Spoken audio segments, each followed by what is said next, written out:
राम राम भाई सब ने श्रावण मातम में आपका फिर से स्वागत है। आज हम पढ़ाएंगे 11वां अध्याय।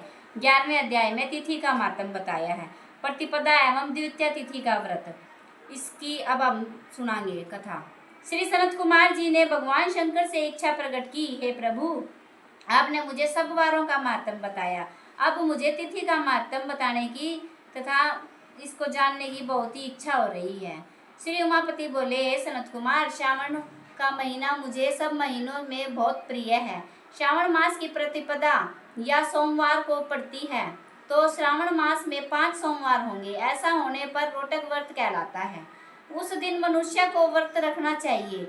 यह 3.5 मास तक का होता है। रोटक व्रत लक्ष्मी की वृद्धि करने वाला, सब मनोकामनाओं को पूर्ण करने वाला तथा समस्त सिद्धियों को देने वाला होता है।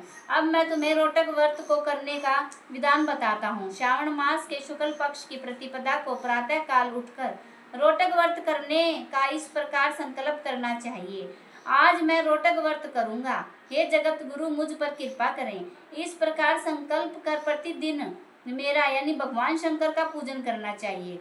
अखंडित बेलपत्र, तुलसी पत्र, नीलकमल, कमल, कुम्हार, कलहार, कुसुम, चंपा, मालती, कुंद, अर्क आदि पुष्पों तथा अनेक प्रकार के ऋतुकालीन फूलों से धूप, दीप, नैवेद्य तथा अनेक प्रकार के फलों से पूजा करनी चाहिए।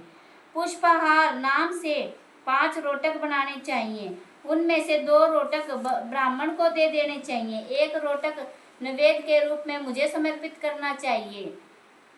2 रोटक व्रतधारी को खा लेने चाहिए। केला, नारिकेल, जम्बीरी, बिजोरा, नींबू, खजूर, ककड़ी, दाख, नारंगी, मातुलिंग, अखरोट, अनार और ऋतु में पाए जाने वाले फलों से अर्घ देना चाहिए। यह सब उत्तम कहा गया है। इस व्रत को पूर्ण कर लेने पर सभी मनोकामनाएं पूर्ण हो जाती हैं। हे सनत कुमार, अब इस व्रत का पुण्य फल सुनो।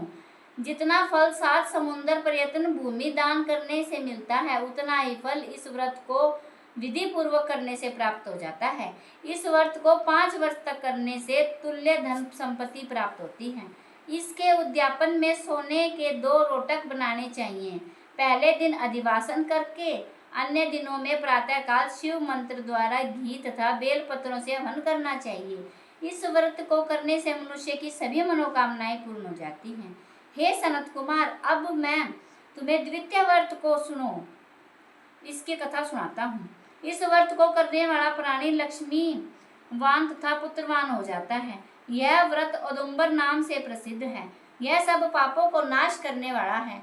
मनुष्य को श्रावण मास में द्वितीय तिथि को प्रातः संकल्प करके विधिवत व्रत करना चाहिए। इस व्रत में गूगल के पेड़ की पूजा करनी चाहिए। गूगल का पेड़ ना मिले तो दीवार पर गूगल का पेड़ का चित्र बना लेना चाहिए। अर्चन विधि, हे औदुंबर, मैं आपको नमस्कार करता हूँ। हे हेम पुष्पक, आपको नमस्कार है। जंतु फल युक्त लाल अनतुल्य शली युक्त आपको नमस्कार है। इसके बाद शिव तथा शुक्र की पूजा करनी चाहिए। गुल्लर के 33 फलों से 11 फल ब्राह्मण को, 11 फल देवता को और शेष 11 फल स्वयं ग्रहण करने चाहिए। इस दिन अन्न नहीं खाना चाहिए। रात में शुक्र तथा मेरा यानी भगवान शंकर का अर्चन करते हुए जागरण करना चाहिए। इस प्रकार यह 11 वर्ष तक करें, फिर इसका उद्यापन करें। उद्यापन में सोने के फल तथा पुष्प, पत्ते आदि के साथ गुल्लर का पेड़ बनाकर उसमें स्वर्ण की मूर्ति बनी हुई शुक्र तथा मेरी मूर्तियां रखकर पूजन करना चाहिए। दूसरे दिन प्रातःकाल छोटे छोटे गुल्लर के फलों से 108 हवन करें। औदुंबर की लकड़ी तथा घी तिलों द्वारा हवन करना चाहिए। हवन की समाप्ति पर आचार्य का पूजन करना चाहिए। आपकी सामर्थ्य अनुसार ब्राह्मण को भोजन करवाना चाहिए। फल परिणाम, जिस प्रकार गूगल का पेड़ फलों से सदा लदा रहता है, उसी प्रकार वर्ती के यहाँ भी हर प्रकार का सुख और बहुत से पुत्र होते हैं तथा वंश की भी वृद्धि होती है। उसे कभी धन धान्य की कोई कमी नहीं होती। इसी के साथ 11वां अध्याय संपन्न होता है। बोलो शंकर भगवान की जय। श्रावण मातम की जय। हर हर महादेव। बोल शंकर भगवान की जय।